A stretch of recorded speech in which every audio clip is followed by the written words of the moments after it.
72 में जिन्होंने नोटिस दिया है, आपने रूल 72 में ये टेक्निकल विषय उठाने का मौका दिया जा रहा है। मेरा एक बहुत विनम्रता से एक रिक्वेस्ट है, अभी जैसे हमारा समाजवादी ने कहा कि मुस्लिम महिलाओं का आरक्षण होना चाहिए, ये असंवैधानिक बात इस तरह का रूल 72 में ना बोले। धर्म के नाम पर यहाँ रिजर्वेशन नहीं हो सकता, संविधान में नहीं है, इस तरह का बात ना करें। आपने नहीं बुलाया जी तो महिला विधेयक को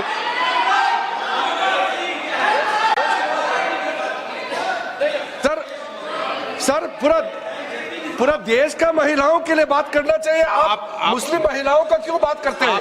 ये राजनीतिक है, ऐसा मत कीजिए। आप पूरा देश का महिलाओं के लिए बात कीजिए।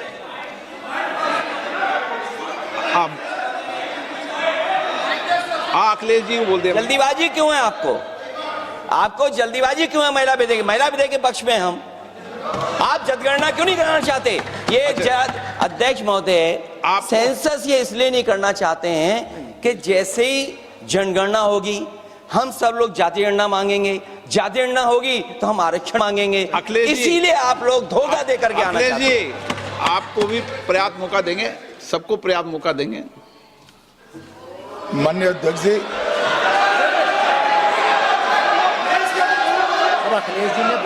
अखिलेश जी ने बोला, उसका जवाब दे रहे हो तो हाँ उसी पे जा रहे हैं, उसी पे बोल रहे हैं। हाँ माननीय अध्यक्ष जी, सदन की कार्यवाही को पूरा देश देख रहा है। कुछ स्टेटमेंट ऐसे किए गए जो जनता में चिंता पैदा कर सकते हैं।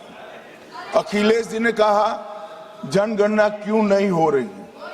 मैं पूरे सदन के माध्यम से देश की जनता को बताना चाहता हूं, जनगणना का काम शुरू हो चुका है, जारी।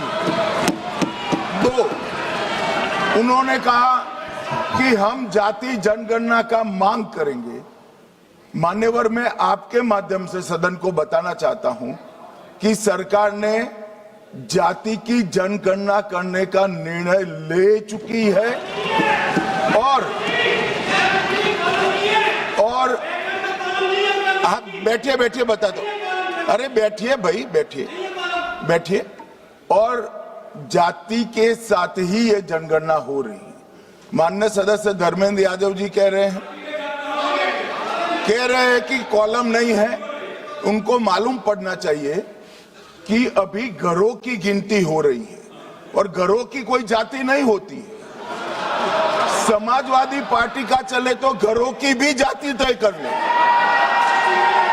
मान्यवर, जब व्यक्तियों की जनगणना होगी, नागरिकों की जनगणना होगी, तब उसमें जाति का कॉलम रखा है। ये मेरा विभाग है। मैं सदन को आश्वस्त करना चाहता हूं कि ये जनगणना जाति जनगणना के साथ ही होने वाली है।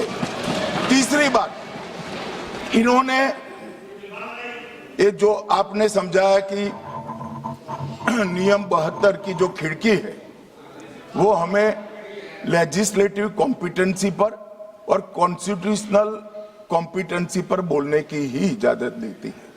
वो खिड़की का उपयोग कर धर्मेंद्र यादव जी ने एकदम गैर संवैधानिक बात करी, मुस्लिम महिलाओं को आरक्षण की। मान्यवर, हमारा संविधान किसी भी प्रकार के धर्म के आधार पर आरक्षण की कतई मंजूरी नहीं दे रहा। और मैं फिर से संकल्प सरकार का बताता हूं कि धर्म के आधार पर मुस्लिमों को किसी भी प्रकार का आरक्षण गैर संवैधानिक है, इसका सवाल ही पैदा नहीं होता है।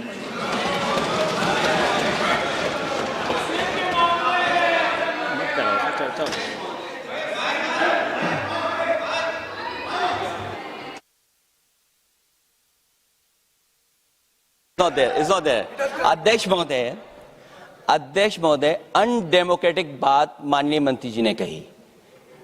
हो सकता है उन्होंने धर्म की बात कही हो, लेकिन पूरा देश आदि आबादी को आरक्षण चाहता है। अध्यक्ष महोदय, मैं माननीय मंत्री से जानना चाहता हूं, क्या मुस्लिम महिला आदि आबादी में नहीं आती हैं? नहीं होनी ना, देंगे। नेवर। समाजवादी पार्टी सारी टिकटें मुस्लिम महिलाओं को दे दे, हमें कहाँ आपत्ति है, हमें कोई आपत्ति नहीं है। चलिए अखिलेश जी, जब पूरी डिबेट सर नहीं सर नहीं सर।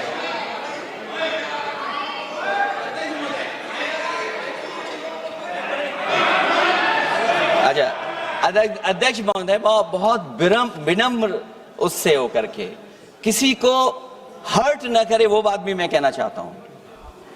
अध्यक्ष महोदय, जब माननीय प्रधानमंत्री जी को पिछड़ों से वोट चाहिए था ये तो कोई माननीय तर्क नहीं है। प्रधानमंत्री जी अपने आप को कहा कि मैं पिछड़ी ओके, जाति नहीं, से ये आता नहीं। हूं। चलो ये नहीं, चलिए आगे बढ़िए। अब आप डिबेट मत करो ऐसे, ठीक है ना।